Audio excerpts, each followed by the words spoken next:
Feel the real fear with us. প্রিয় listeners, আসসালামু আলাইকুম। দেশ ও দেশের বাইরে যে যেখানে আছেন, যেখান থেকে শুনছেন, আফটার দ্য হরর ওয়ার্ল্ডের হরর নাইট এপিসোডের তৃতীয় আয়োজনে সকলকে স্বাগত জানাচ্ছি। আশা করি সবাই ভালো আছেন, সুস্থ আছেন। প্রিয় লিসেনার্স, আমাদের এই এপিসোডগুলো বিশ্বের প্রায় 70টিরও বেশি দেশ থেকে বাংলা ভাষাভাষী ভাই ও বোনেরা শুনছেন।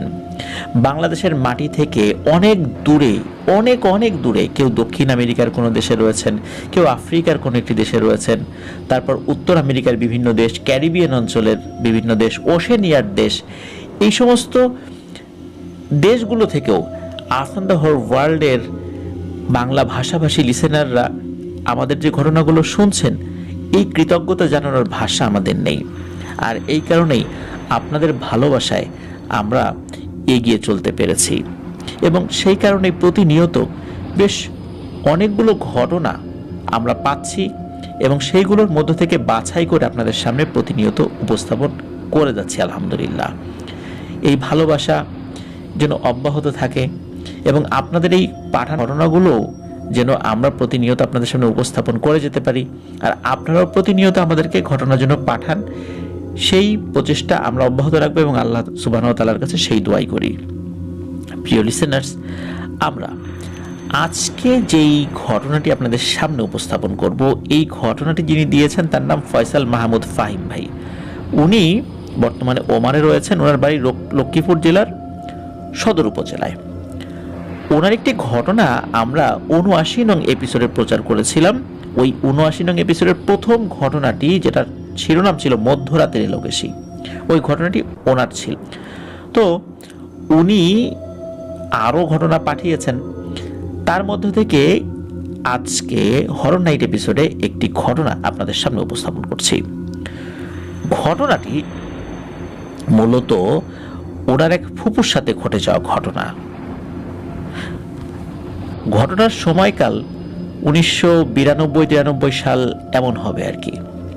তো আজ থেকে প্রায় 30 বছর আগের একদম অজপাড়াগাঁয়ের একটি ঘটনা। ওই জায়গায় এখনও অতটা উন্নত হয়নি। যে জায়গায় ঘটনা ঘটেছে সেই জায়গার নাম হচ্ছে টুমচর, যেটা লক্ষ্মীপুর থেকেও অনেক ভেতরে, একদম অজপাড়া গ্রাম বলতে যা বোঝায় তাই আর কি। এই ফাহিম ভাই বেশ কয়েকবার সেই জায়গায় গিয়েছেন, আর সেখানে এমনও জায়গা এখনও রয়েছে যেখানে বিদ্যুৎ যায়নি। আর ওনার যে ফুপুর সাথে ঘটনা ঘটেছে, উনি আপন ফুপু নন, এমনি ফুপু ডাকেন আর কি, অনেক দুঃসম্পর্কের ফুপু বলা চলে। আর এই ফুপুর সাথে এবং ফুপুর হাজব্যান্ড, তার সাথে এই ঘটনাটি ঘটেছে। ওনার যে ফুপুর সাথে ঘটনাটি ঘটেছে সেই ফুপুর নাম হচ্ছে আসিয়া, আর ওই ফুপুর হাজব্যান্ডের নাম ফাহিম ভাই উনি মনে করতে পারেননি বা জানতেও পারেননি, এটি আমাদেরকে জানিয়েছেন। উনি গত 7 মাস আগে যখন ওমান থেকে ছুটিতে বাড়িতে গিয়েছিলেন, তখন ওনার এই ফুপু, মানে যার সাথে ঘটনা ঘটেছে সেই আসিয়া ফুপু, উনিও ওনার বাপের বাড়িতে গিয়েছিলেন। আর যখন শুনলেন যে ফাহিম ভাই উনি দেশে এসেছেন, তখন তার সাথে দেখা করতে আসেন। তো ওই ফুপুর সাথে অনেকক্ষণ কথা হয়। এখানে বলে রাখা ভালো, এই ফুপু কিন্তু কানে শোনে না। উনি যত কথা বলা হয় এর 90% শোনে না। মুখের মানে কানের কাছে একদম মুখ নিয়ে জোরে কথা বললে উনি কিছুটা বুঝতে পারেন, তাও ভালো করে শুনতে পান না, এমন একটা অবস্থা আর কি। অধিকাংশ মানুষ তাকে ইশারা দেয়, তখন উনি কথা বলেন। ওনার কিন্তু কথা বলতে কোনো সমস্যা নেই, আর উনি কথা শোনেন, কিন্তু ওই যেই প্রক্রিয়ায় শোনেন সেটা তো আমরা বললামই। তো এই ফাহিম ভাইয়ের মনে প্রশ্ন জাগে যে উনি কি আসলে জন্মগতভাবেই এই প্রবলেম ফেস করছেন, নাকি বিশেষ কোনো কারণে এই প্রবলেমটা সৃষ্টি হয়েছে। তো এটা যখন এই ফাহিম ভাই তার আম্মাকে জিজ্ঞেস করলেন, তখন তার আম্মা হেসে দিয়ে বললেন যে তুই তোর এই ফুপুকেই জিজ্ঞেস কর। তখন ফুপুকে ইশারা করলেন, আর ওনার সাথে যারা ইশারা দিয়ে কথা বলতেন তারা সবাই মোটামুটি দীর্ঘ সময় ধরে ওনার সাথে এইভাবে কথা বলতে বলতে অভ্যস্ত হয়ে গিয়েছিলেন। আর উনি তো আর ইশারা দেন না, উনি তো কথাই বলেন, সেই আসিয়া ফুপু আর কি। তো যখন ওনাকে ইশারা দিয়ে জানানো হলো যে এই কানে না শোনার যে ব্যাপারটা, এটা একটু বলো, ফাহিম শুনবে, তখন ওই ফুপু উনি বলতে থাকেন যে আসলে ঘটনাটা কি। এই ফুপু বলেছিলেন যে এই ঘটনাটা প্রায় 30-31 বছর আগের ঘটনা। তখন ওনার বিয়ে হয়েছে 2-3 বছরের মতো হবে, তখন ওনার কোনো সন্তানাদি হয়নি। আর এই ফুপুর স্বামীর বাড়ি একদম অজপাড়া গ্রামে, এই টুমচর থেকে আরো অনেক বেশি ভিতরে আর কি। আর যেই জায়গাটাতে বাড়িটা ছিল সেখানে একটা বাড়ি, আশেপাশে অন্য কোনো বাড়ির অস্তিত্ব নেই বললেই চলে। শুধু ফসলের মাঠ আর মাঠ, আর কিছুই নেই। আর তাদের দরকারি জিনিসপত্র কেনার জন্য ওই টুমচর বাজারে আসতে হতো তাদের বাড়ি থেকে। তো এই ফুপুর যে হাজবেন্ড, তার একটু বর্ণনা দেওয়া দরকার। তিনি তো গ্রামের ছেলে হওয়াতে খুব বেশি পরিমাণ সাহসী এবং পরিশ্রমী, যার কারণে ওনার শরীরে শক্তি ছিল মাশাআল্লাহ ভালোই, যার কারণে অনেক পরিশ্রম করতে পারতেন, কৃষিকাজ করতেন, তো এই জন্য শক্তি আসলে থাকতেই হতো বলা চলে। তো উনি কি করতেন, কৃষিকাজ করতেন, আর বিকেল হলেই ওই টুমচর বাজারে গিয়ে আড্ডা দিতেন তার বন্ধু বান্ধবদের সাথে, আর দৈনন্দিন কিছু জিনিসপত্র ওই বাজার থেকে কিনে আনতেন। এটা ওনার রেগুলার একটা অ্যাক্টিভিটিস ছিল, কখনো মিস করার চেষ্টা করতেন না। তবে খুব বেশি ক্লান্ত হয়ে গেলে ওই দিন বিকেল আর যেতেন না, কিন্তু এমনিতে খুব একটা মিস হতো না। এটা ওনার নেশা হয়ে গিয়েছিল। ওই ফুপুর বাসা থেকে টুমচর বাজারে পায়ে হেঁটে যেতে প্রায় 2 ঘন্টা সময় লাগতো। তো এই ফুপুর হাজবেন্ড প্রতিদিনের মতো কাজকর্ম শেষ করে টুমচর বাজারের উদ্দেশ্যে চলে গেল। তারপর উনি বাজারে গিয়ে আড্ডা দিতে দিতে রাত প্রায় 9টা বেজে গেল। আর 30 বছর আগে এমন অজপাড়াগা গ্রামে রাত 9টা মানে তো মোটামুটি গভীর রাত, এটা তো বলাই যায়। তো ফুপুর হাজবেন্ড বাড়ির উদ্দেশ্যে চলা শুরু করলেন। ওনার হাতে 3 ব্যাটারির একটা লাইট ছিল। উনি আবার গান গাইতে খুব পছন্দ করতেন। গলায় ওরকম সুর না থাকলেও হেরে গলায় গান গাওয়াটা ওনার একটা অভ্যাস ছিল। বিশেষ করে একা রাত্রে যখন হাঁটাহাঁটি করতেন তখন ওই হেরে গলায় গান ধরতেন। তো উনি ওইভাবেই গান গাইতে গাইতে আসছিলেন বাড়ির দিকে। আর ওনার মনের মধ্যে কিন্তু কোনো ধরনের কোনো ভয় ডর কাজ করে না, প্রচন্ড রকমের সাহসী মানুষ। উনি যখন আসছিলেন বাড়ির দিকে, উনি হাঁটতে হাঁটতে একটা বড় বাগানের কাছে চলে আসেন। বাগানটা মূলত ওনার বাড়ির দিকে যেতে হাতের বাম পাশে মাঝখানে রাস্তা, আবার হাতের ডান পাশে ফসলের ক্ষেত। তো উনি যখন সেই বাগানের মাঝামাঝি অবস্থায় আসলেন, হঠাৎ উনি একটা শব্দ শুনতে পান। শব্দ শোনা মাত্র উনি ওই জায়গায় দাঁড়িয়ে যান আর বোঝার চেষ্টা করেন যে আসলে শব্দটা কোথা থেকে আসছে। আর একটু দাঁড়িয়ে উনি বুঝতে পারেন যে এই শব্দটা মূলত বাগানের ভেতর থেকে আসছে, আর এটা হাড় চাবানোর শব্দ। উনি 7-5 না ভেবে ওনার হাতে থাকা সেই 3 ব্যাটারির লাইটটা বাগানের ভেতরে মারেন। উনি দেখতে পান 5-6 জন লোক গোল হয়ে বসে কিছু একটা খাচ্ছে, কিন্তু কি খাচ্ছে সেটা উনি বুঝতে পারছেন না। লোকগুলোর চেহারা অস্বাভাবিক কিছু না, এবং যেই ড্রেস পরে আছেন ওটা গ্রামের লোকজন ওই ধরনের ড্রেস পরে থাকে, লুঙ্গি, গলায় গামছা, এই টাইপের কিছু একটা। তো উনি চিন্তা করছেন, কি রে, এই লোকগুলো কারা, এখানে বসে কি খাচ্ছে এত রাতের বেলা। উনি যখন টর্চ মেরেছেন ওইদিকে, তখন ওই 5-6 জনের মধ্যে একজন ওনাকে হাত দিয়ে ইশারা করে লাইট বন্ধ করে ওখান থেকে চলে যেতে বলেন। ইশারা করে বলেছেন, কিন্তু মুখে বলেন নাই। কিন্তু এই ফুপুর হাজবেন্ড উনি লাইট বন্ধ করলেন না। উনি কি করেছেন, পাশ থেকে একটা ঢিল নিয়ে তাদের দিকে ছুঁড়ে মেরেছেন এবং বলেছেন, এই তোরা কারারে, ওখানে কি করিস এত রাত্রে। ওনার লাইট কিন্তু জ্বালানো। ওই অবস্থাতে উনি দেখলেন যে মুহূর্তের মধ্যেই এই 5-6 জন লোক ভ্যানিশ হয়ে গেল। তখন উনি বুঝতে পারলেন এটা তো স্বাভাবিক কেউ না রে, এটা তো মানুষ না, কারণ এভাবে তো অদৃশ্য হয়ে যাওয়ার কথা না, বাতাসে মিলিয়ে যাওয়ার কথা না। এতে কিন্তু উনি মোটেও ভয় পাননি, কারণ গ্রামের ছেলে, আবারও বলছি, উনি অনেক সাহসী মানুষ ছিলেন। আর ওনার সাহসের মাত্রাটা এতটাই বেশি ছিল যে উনি লাইট মেরে সেখানে আবার দেখতে গেলেন যে আসলে তারা কি খাচ্ছিল। গিয়ে দেখেন ওই যে 5-6 জন লোক মিলে ওখানে একটা ছাগল খাচ্ছিল, আর ছাগলের রক্ত এবং শরীরের কিছু কিছু অংশ ওখানে ছড়িয়ে ছিটিয়ে আছে। যাই হোক, এরপর উনি বাড়ির পথে হাঁটা দেন। এই যে ঘটনা ঘটলো, ওনার মনে কিন্তু বিন্দুমাত্র ভয় নেই। উনি মনের সুখে আবার আগের মতো হেরে গলায় গান গাইতে গাইতে বাড়ির দিকে রওনা দিয়েছেন। বাড়িতে চলে আসেন, উনি ওনার স্ত্রীকেও এই বিষয়ে কিছুই বলেন না। দুজন একসাথে খাওয়া দাওয়া করে ঘুমিয়ে যান। এর ঠিক 3 থেকে 4 দিন পরের ঘটনা। সেই টুমচর বাজার থেকে উনি 2টো ইলিশ মাছ কিনে বাড়ি ফিরছিলেন। মাছ দুটো উনি ওনার 2 হাতে ধরে রেখেছিলেন এবং ঝুলিয়ে ঝুলিয়ে হাঁটছিলেন। মূলত মাছের যেই কান আমরা যেটা বলি, ওর ভিতর দিয়ে চিকন রশি ঢুকিয়ে সেই রশি ধরে মাছ 2 হাতে ঝুলিয়ে ঝুলিয়ে মনের সুখে উনি হেঁটে আসছেন। রাত আনুমানিক 8টা কি 8:30 হবে, সঠিক সময় উনি বলতে পারেন নাই, যেহেতু অনেক আগের ঘটনা। তো উনি মাছ নিয়ে ফেরার সময় হঠাৎ ওনার মনে হলো ওনার পেছনে কেউ আছে। উনি পিছনে ফিরে দেখেন কেউ নাই। এরপর উনি বাড়ি আসা অবধি বেশ কয়েকবার মনে হচ্ছে যে ওনার পিছনে কেউ হাঁটছে, কিন্তু পিছনে ফিরে উনি যতবার দেখেছেন ততবার উনি কাউকে দেখতে পান নাই। ঠিকঠাকভাবে উনি বাড়িতে চলে আসেন কোনো ধরনের সমস্যা ছাড়াই। কিন্তু বাড়িতে এসে উনি এবং ওনার ওয়াইফ মানে এই আসিয়া ফুপু একটা ভয়াবহ দৃশ্য দেখেন। সেটা হলো উনি যে 2টা ইলিশ মাছ 2 হাতে ঝুলিয়ে ঝুলিয়ে আনছিলেন, সেই 2টো মাছের লেজ থেকে মাথা পর্যন্ত কেউ সুন্দরভাবে খেয়ে ফেলেছে। শুধু মাছের মাথাটা আছে ওনার হাতে। মানে ব্যাপারটা এমন যে মাছের লেজ থেকে মাছের মাথা অবধি মাছটা খেয়ে কাটা রেখে দিয়েছে, কাটাটা ঝুলছে। কিন্তু অবাক করা ব্যাপার হলো এই যে মাছের লেজ থেকে মাথা পর্যন্ত যে খেয়ে গেল, উনি কিন্তু একটু টের পান নাই। এমনকি ওনার কাছে একটু হালকাও মনে হয় নাই। 2টো মাছের যে ওজন, এই ওজন থেকে যদি মাছের কাটা রেখে বাকি অংশ খেয়ে ফেলা হয় তাহলে তো মাছের ওজনটা হালকা হয়ে যাবে, কিন্তু ওনার কাছে এমনটা মনে হয় নাই। তখন এই আসিয়া ফুপু এবং ওনার হাজবেন্ড দুজনেই অবাক হলেন, আর বুঝতে বাকি রইল না যে এটা অস্বাভাবিক কোনো কিছুই এটা খেয়ে ফেলেছে। তো ওনারা এগুলা নিয়ে হালকা পাতলা কথা বললেন। তারপর যা রান্না ছিল সেটা খেয়ে দিয়ে ওনারা ঘুমিয়ে যান।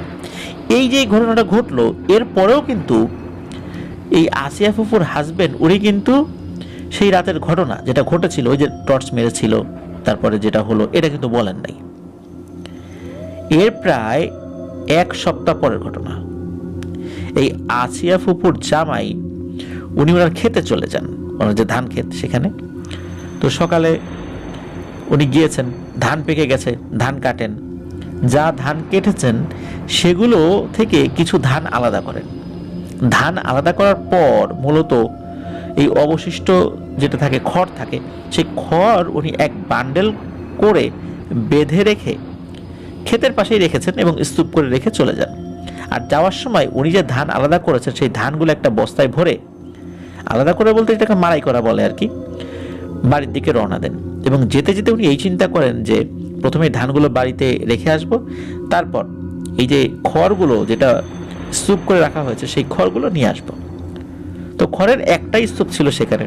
তো তিনি চিন্তা করেন ধানগুলো রেখেই সেই খড়ের স্তূপ উনি নিতে আসবেন, আর তারপর উনি প্রতিদিনের মতো বাজারে যাবেন। এই চিন্তা করতে করতে উনি বাড়ির দিকে যান এবং বাড়িতে চলেও যান। পথের মধ্যে কোনো সমস্যা হয়নি, যদিও বা সন্ধ্যা হয়ে গেছিল ওই সময়।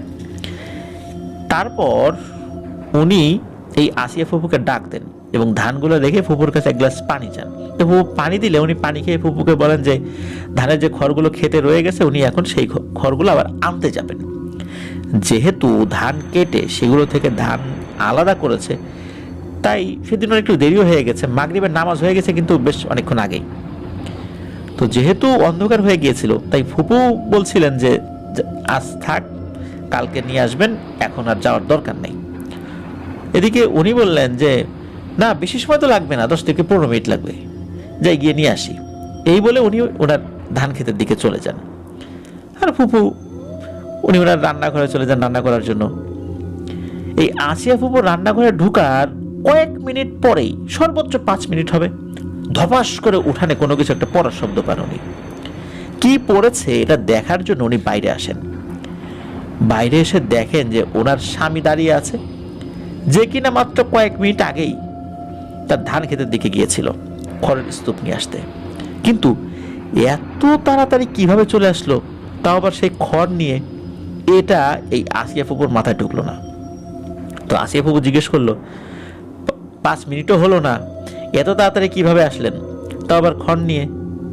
কিন্তু ওনার স্বামী তখন কোনো জবাব দিচ্ছিল না, চুপ করে দাঁড়িয়ে আছে, আর এই আসিয়া ফুপুর দিকে অদ্ভুত দৃষ্টিতে তাকিয়ে আছে। তারপরে আসিয়া ফুপু আর কিছু না ভেবে রান্নাঘরের দিকে চলে যান, আর ওনার স্বামীকে বলতেছেন যে আপনি গোসল করে নেন। তো কিছুক্ষণ পর এই আসিয়া ফুপু রান্নাঘর থেকে ওনাদের যে থাকার ঘর, ওই থাকার ঘরে উনি গিয়েছেন, গিয়ে দেখেন ওনার স্বামী মাথা নিচু করে চুপ করে বসে আছে। তো আসিয়া ফুপু অনেকবার জিজ্ঞেস করলেন যে কি হয়েছে, কিন্তু কোনো উত্তর দিচ্ছে না। তো আসিয়া ফুপু বেশি কিছু যে জিজ্ঞেস করবেন বিষয়টা এরকম না, চিন্তা করছে সারাদিন কাজ করে আসছে ক্লান্ত, আর কাজ করে যেহেতু আসছে এই জন্যই তো গোসল করতে বলেছিলেন যে ফ্রেশ হয়ে আসবেন, কিন্তু চুপচাপ বসে আছে ঘরের মধ্যে। তো আসিয়া ফুপু ভেবেছেন হয়তো পরে গোসল করে আসবেন আর কি। তো আসিয়া ফুপু আবার রান্নাঘরের দিকে চলে যায়। রান্নাঘরে ঢোকার কিছুক্ষণ পর এই আসিয়া ফুপু তার হাজবেন্ডের ডাক শুনতে পান, মানে তার স্বামীর ডাক শুনতে পান। উনি বাইরে আসেন, দেখেন যে ওনার হাজবেন্ড দাঁড়িয়ে আছেন, আর ওনাকে বলতেছে, কি আজব ব্যাপার, ধান খেতে গিয়ে দেখি যেখানে আমি স্তূপ করে রাখলাম এই খড়ের গাদা, খড়গুলো নাই সেখানে।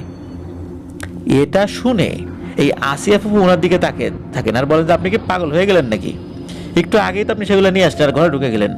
আমি জিজ্ঞেস করলাম এত তাড়াতাড়ি কিভাবে আসলেন, আপনি তো কোনো কথাই বলেন নাই। ওই যে দেখেন আপনি যে খড় নিয়ে আসছেন, ওই খড়গুলো এখানেই পড়ে আছে। আসলেই তো এই আসিয়া ফুপুর হাজবেন্ড তাকিয়ে দেখেন যে খড়গুলো আনার জন্য উনি যে খেতে গিয়েছিলেন সেই খড়গুলো উঠানেই পড়ে আছে, উঠানের এক কোণে। এটা দেখার পর এই ফুপা বললেন, মানে আসিয়া ফুপুর হাজবেন্ড বললেন, আরে আমি তো মাত্র আসলাম, তাহলে এই খড়গুলো আনলো কে? আর আমি তো গিয়ে দেখি ওখানে খড় নাই, আর আমি তো এখনো ঘরেও ঢুকি নাই, তুমি কি বলো সব? তখন আসিয়া ফুপু বললেন, তাহলে ঘরে যে বসে আছে সে কে? প্রিয় লিসেনার্স, আপনারা কি চিন্তা করছেন? এখন তারা যদি ঘরে ঢোকে নিশ্চয়ই ওই অভাবটাকে আর দেখতে পাওয়া যাবে না, তাই না? গিয়ে দেখবেন যে ঘরে কেউ নাই। তো ওনারা যখন ঘরের ভিতরে দুজন গিয়েছেন তখন দুজনই দেখেন এই আসিয়া ফুপুর হাজবেন্ডের মতো সেম আর একটা লোক ঘরে বসে আছে, একদম এই ফুপার কার্বন কপি, সেম গায়ের রং, সেম কালারের লুঙ্গি, সেম কালারের গায়ে জামা, এমনকি সেম কালারের একটা গামছাও গলায় আছে। হুবহু দুইজন একই রকম। এই আগে আসা সেই ফুপা আর পরে আসা সেই ফুপা দুইজন দুজনের দিকে তাকিয়ে আছে, আর এই আসিয়া ফুপু তাকিয়ে আছে তাদের দুইজনের দিকে। কিন্তু আসিয়া ফুপু এটা ক্লিয়ার হয়ে গেছে যে এই দুজনের মধ্যে কেউ একজন তার হাজবেন্ড না, তার হাজবেন্ডের রূপে এখানে এসেছে, কিন্তু ওনার মাথায় এটা ঢুকছে না যে আসলে ওনার হাজবেন্ড কে, কে আসল আর কে নকল। আগে যে এসেছে সে ওনার হাজবেন্ড, নাকি পরে যে এসেছে সে ওনার হাজবেন্ড, এটা তো আসিয়া ফুপুর মাথায় ঢোকে না। এক পর্যায়ে এই আসিয়া ফুপুর হাজবেন্ডের মতো দেখতে যে আছে এবং পরে যে এসেছে দুজনেরই মারামারি লেগে যায়, দুইজন দুইজনকে কিল দিচ্ছে, ঘুষি দিচ্ছে। আর আসিয়া ফুপুর যে অরিজিনাল হাজবেন্ড তার গায়েও কিন্তু অনেক শক্তি ছিল। এদিকে দুইজন দুইজনকে সমানে কিল ঘুষি মারছে, ধস্তাধস্তি হচ্ছে, এইভাবে চলছে, মারামারি চলছে। মারামারি করতে করতে তারা দুইজন ঘরের বাইরে চলে আসে, ঘরের উঠোনে মারামারি করতে থাকে। আর এই আসিয়া ফুপু হাতে হারিকেন নিয়ে সেটা দেখছে। যেহেতু আশেপাশে কোনো ঘর বাড়ি নেই, এই কারণে এই আসিয়া ফুপু কারো সাহায্য নিতে পারছিল না, আর কাউকে ডাকতেও পারছিল না। আর তার তো তখনও কোনো ছেলে মেয়ে ছিল না। তখন আসিয়া ফুপু এক প্রকার নিরুপায় হয়ে তাদের মারামারি দেখছিলেন, কিন্তু কাকে থামাবেন উনি বুঝতে পারছিলেন না, কারণ দুজনই দেখতে ওনার স্বামীর মতো। এদিকে উনি কি করেছেন, বড় একটা দা হাতে নিয়েছেন, কোপ দিবেন কোনো একজনকে, কিন্তু কাকে দেবেন, কাকে দিবেন, কার গায়ে লাগবে?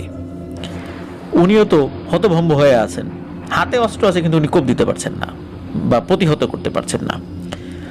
এক পর্যায়ে বুদ্ধি করে এই আসিয়া ফুপু দুজনের উদ্দেশ্যে বলে ওঠে, দুজনের মধ্যে একজন আমার স্বামী, এটা আমি জানি, কিন্তু যে আমার আসল স্বামী সেজন্য কয়েকটা সূরা কালাম পড়ে, যেগুলো নামাজে পড়া হয়।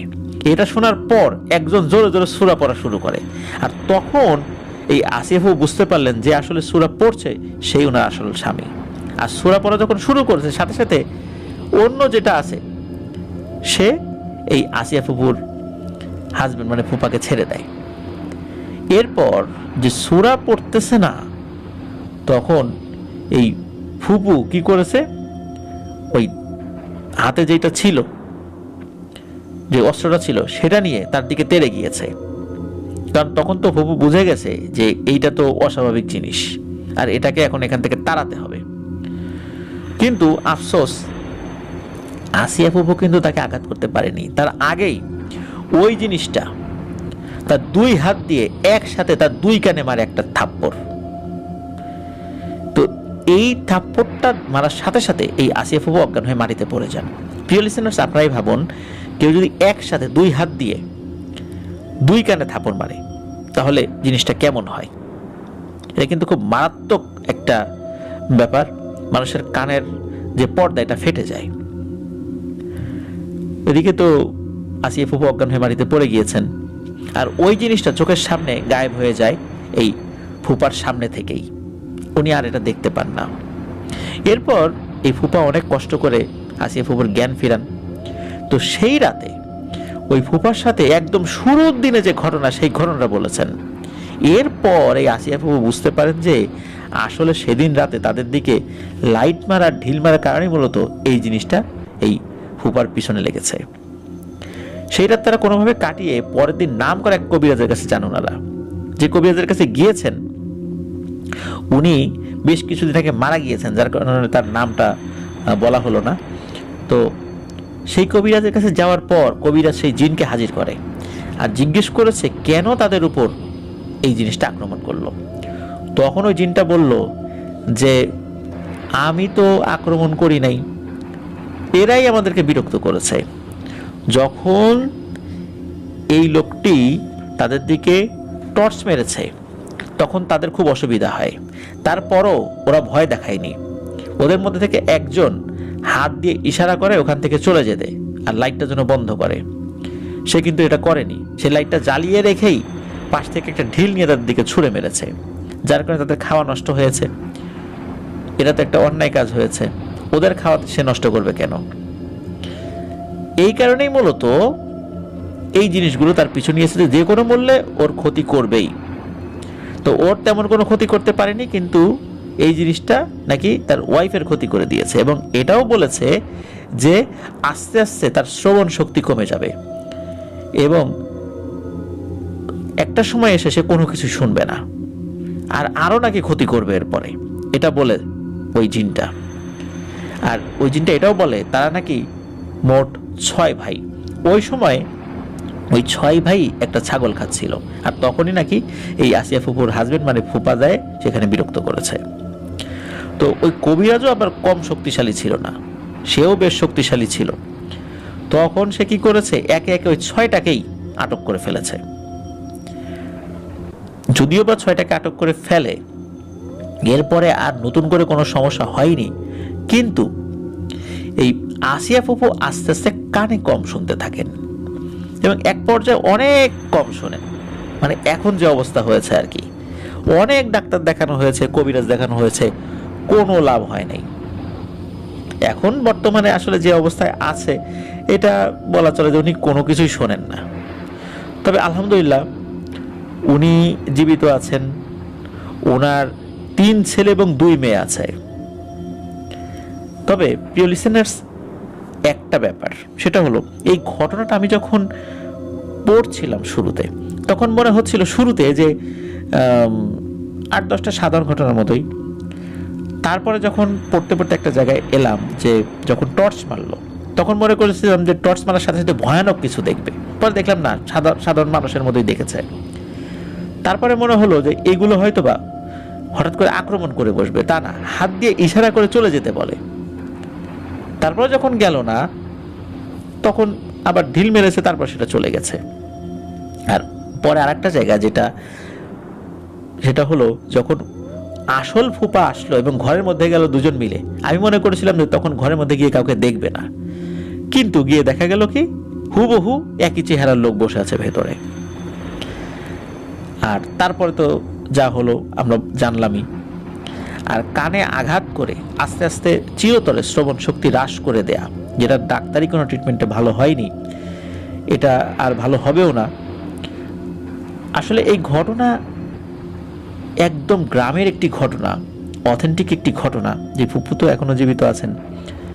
এখন এই ঘটনার ভিতরে এই ছোট ছোট জায়গায় যে এত টুইস্ট ছিল, এটা আমার নিজের কাছে খুব অবাক লেগেছে। প্রিয় লিসেনার্স, আশা করছি ঘটনাটি আপনাদের কাছেও ভালো লেগেছে।